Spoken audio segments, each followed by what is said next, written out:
The shocking admission from Iran claiming it unintentionally shot down that Ukrainian Airlines flight has sparked mass protests across the country. Thousands of people have turned out to condemn the government for the action that killed all 176 people on the flight.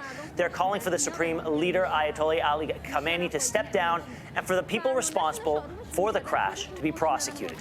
Joining us now with what this means for the stability of Iran's government is Kamran Bokhari, founding director for the Center for Global Policy. Thank you so much for joining us this morning.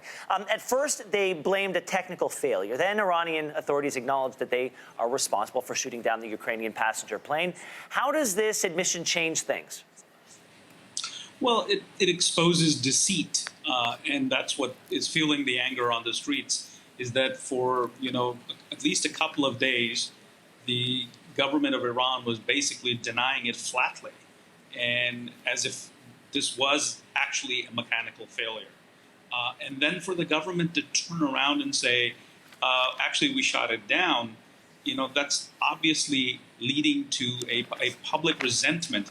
And that public resentment isn't new. There's already mass public resentment against the economic conditions. So I think this thing is just piling on to the pre-existing anger within the Iranian masses.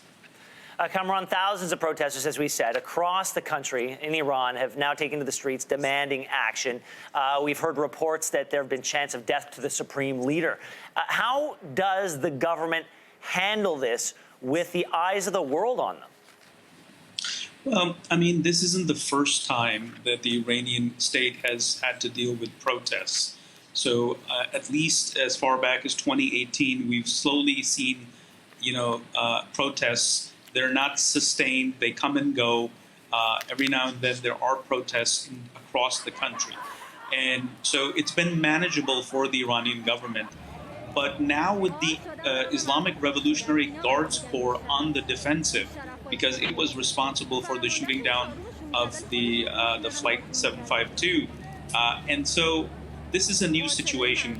I found it interesting that there was a report in AFP this morning that says that the government is asking law enforcement officials to keep a lighter hand against protesters mourning the death of the loved one. So it's almost as if the regime is on the back foot right now. But I don't think that this is something that is a game changer. I just think that this has been a blow to the government, and it's been considerably weakened, its position at least. So let's just stay on that for a moment, because I think a lot of people are curious and concerned about how the Iranian government will be playing their hand when it comes to their protests.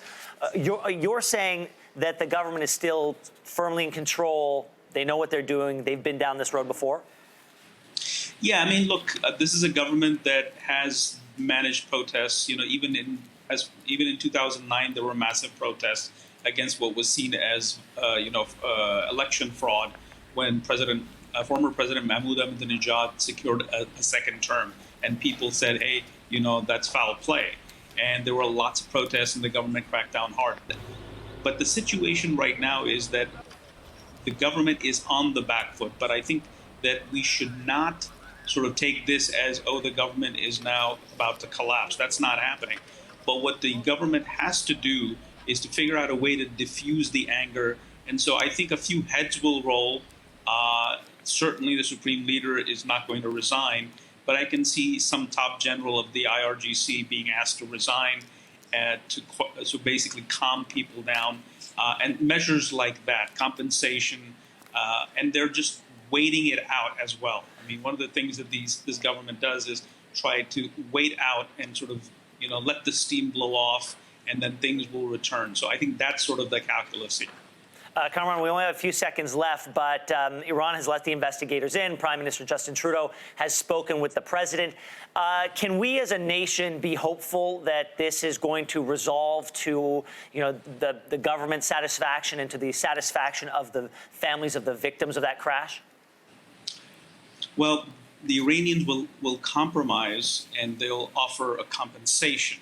But as far as allowing foreigners into the probe and allowing them access to IRGC facilities and even the crash site, I'm not too sure how far they're going to go. In fact, I can say with a certain degree of confidence that they're going to try to limit that access as much as possible.